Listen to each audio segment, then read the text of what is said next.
রামনবমীর আবহে রাজনৈতিক প্রচারে ভিন্ন মাত্রা যোগ করলেন তৃণমূল কংগ্রেস প্রার্থী গৌতম দেব। শুক্রবার সকাল থেকেই নিজের বাসভবনে ভগবান রামচন্দ্রের পুজো ও রাম ভজন দিয়ে দিনের সূচনা করেছেন তিনি। এরপর মাল্লাগুড়ির সংকটমোচন হনুমান মন্দিরে গিয়ে পুজো দিয়েছেন এবং সেখানেও জয় শ্রীরাম ধ্বনিতে সরব হতে দেখা যায় তাকে। উৎসবের আবহে ধর্মীয় আচার পালনের পাশাপাশি রাজনৈতিক বার্তাও কিন্তু স্পষ্টভাবে তুলে ধরেছেন গৌতম দেব। মন্দির দর্শনের পর শহরের বিভিন্ন এলাকায় প্রচারে নেমেছেন তিনি। হিলকার্ট রোড ধরে বিভিন্ন ক্যাম্প, জল ও মিষ্টান্ন বিতরণ কেন্দ্র, এমনকি স্বাস্থ্য শিবিরগুলিতেও পৌঁছে গেছেন তিনি এবং প্রত্যেকটি জায়গায় সাধারণ মানুষের সঙ্গে কথা বলে তাদের সমস্যার খোঁজ খবর নিয়েছেন এবং রামনবমীর শুভেচ্ছা জানিয়েছেন। উৎসবের আবহে জনসংযোগও ছিল আলাদা উষ্ণতা। এদিনের প্রচারের অন্যতম চর্চিত মুখে ঘটে যখন বিজেপি প্রার্থী শঙ্কর ঘোষের সঙ্গে মুখোমুখি হয়েছেন গৌতম দেব। একটি মঞ্চে বসে থাকা শঙ্কর ঘোষকে দেখে রাস্তা থেকেই কিন্তু দুহাত জোর করে নমস্কার জানিয়েছেন গৌতম দেব। পাল্টা শঙ্কর ঘোষও একইভাবে নমস্কার জানিয়েছেন। রাজনৈতিক ময়দানে এই সৌজন্য বিনিময়ে অনেকের কাছেই কিন্তু ইতিবাচক বার্তা হিসেবে ধরা পড়েছে। দিনভর প্রচারে গৌতম দেবের পোশাক আশাক ছিল একেবারে নজর কাড়া। মাথায় গেরুয়া পাগড়ি, হাতে গেরুয়া পতাকা এবং পরনে হলুদ পাঞ্জাবিতে তাকে ঘিরে তৈরি হয়েছে আলাদা আকর্ষণ। সর্বক্ষণ জয় শ্রীরাম স্লোগানও কিন্তু দিতে দেখা গিয়েছে তাকে, যা রাজনৈতিক মহলে নতুন করে আলোচনা তৈরি করেছে। সাংবাদিকদের প্রশ্নের উত্তরে গৌতম দেব জানিয়েছেন, দেখতে ভালো লাগে বলেই এই সাজ, একটু ইয়ার্কির ছলে কিন্তু বলা যায়। আর শঙ্কর ঘোষের সঙ্গেও সৌজন্য বিনিময় প্রসঙ্গে তার মন্তব্য, আজ সকলের রামনবমী, রাম তো সবার মনের মধ্যেই থাকেন। উৎসবের দিনে এমন বার্তায় রাজনৈতিক প্রতিদ্বন্দ্বিতার মাঝেও সম্প্রীতির সুরি যেন তুলে ধরলেন গৌতম দেব।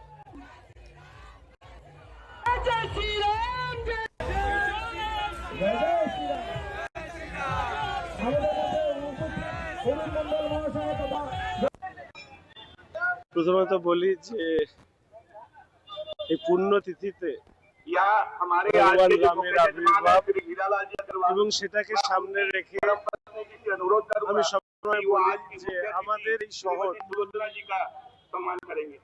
ছোট অযোধ্যা নগরীর রূপ নেয়। ফলে রাম ভক্তদের রামময় এই শহরে আজকে সবার সাথে মিশে থাকবো। সবাইকে রামনবমীর পুণ্যতিথিতে শুভেচ্ছা জানাচ্ছি, বড়দের শ্রদ্ধা জানাচ্ছি এবং প্রার্থনা করছি যে ধর্ম আর অধর্মের লড়াইয়ে রাম যেভাবে জয়ী হয়েছিলেন, ঠিক এইভাবেই পশ্চিমবঙ্গে ধর্ম আর অধর্মের লড়াই ধর্ম জয়ী। ধর্মমঞ্চ থাকবে এবং যেহেতু এখানে রামনবমী, রামের জন্মতিথি, তাকে সামনে রেখে এই কর্মসূচি হয়, তো সেটা আমি প্রত্যেকবার থাকি, এবারও থাকবো। কিন্তু ধর্ণা উঠবে না যতদিন না পর্যন্ত এই গরিব বাড়ির মেয়ের যারা ক্ষতি করেছে, একটা গরিব পরিবারকে যারা ধ্বংস করতে চেয়েছে, তাদেরকে গ্রেফতার না করা পর্যন্ত আমার ধর্ণা চলবে। সেটা আমি আজকেও আরেকবার আপনাদেরকে বলে রাখি। সবাই বলছে, আমি তো আয়নায় দেখে দিই এখন কেমন লাগছে। মানে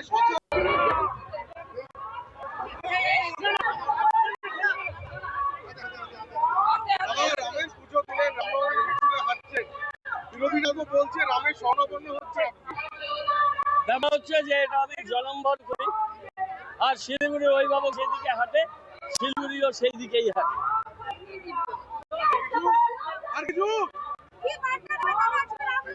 সবাই মিলে একসাথে চলবো, বিভাজন নয়, ঐক্য, সম্প্রীতি, মিলন আর উন্নয়ন, এই নিয়ে সারা জীবন কাজ করেছি, আমৃত্যু কাজ করব।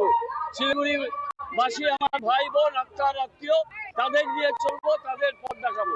রামচন্দ্র পুরুষোত্তম, তার দিক নির্দিষ্ট পথে চলবো, আর গান্ধীজির রামধনু গান করবো, আর রবীন্দ্রনাথকে হৃদয়ে রাখবো, আর নেতাজি সুভাষচন্দ্র বোসের যে স্পিরিট, সেটাকে সামনে রেখে আমাদের সংবিধান বাঁচানোর চেষ্টা করব, আর বিবেকানন্দর আদর্শিত পথে যারা বলছে এটা, যারা বলছে তাদের বক্তব্য। এইটা দেখুন, গানটা ঈশ্বর আল্লাহ তেরে নাম সবকো সম্মতি দে ভগবান, এটা বলতে পারি আজকের দিনে। আর আজকের দিনে বলতে পারি যে রাজনীতি অনেক তার গতিপথ থাকে সেটা অনেক নিচে। সর্বোত্তম ভগবান রামকে নিয়ে রাজনীতি করাটা না উচিত। রামচন্দ্রের কে কলুষিত করার চেষ্টা না করা উচিত। এটা বলা, এটা ভারতবর্ষ কোনোদিন সফল হবে না। আর জীবন যেই কাজটা করেছি সেটাই করছি। আমাদের যুব সমাজ, ছাত্র সমাজের মধ্যে এই বোধ উন্মোচিত করতে চাইছি। আমরা সবাই এক। সবাই বলছে, আমি তো আয়নায় দেখে দিই কেমন লাগছে, দেখা যায় না। এখন ব্যাপার হচ্ছে এই দেশে যদি আমাদের ইউথরা ইন্সপায়ার্ড হয় তাহলে আমার ভালো লাগবে। আমি ভাজপার অনেকগুলো ক্যাম্প গেলাম। এটা কি চেঞ্জির প্রভাব?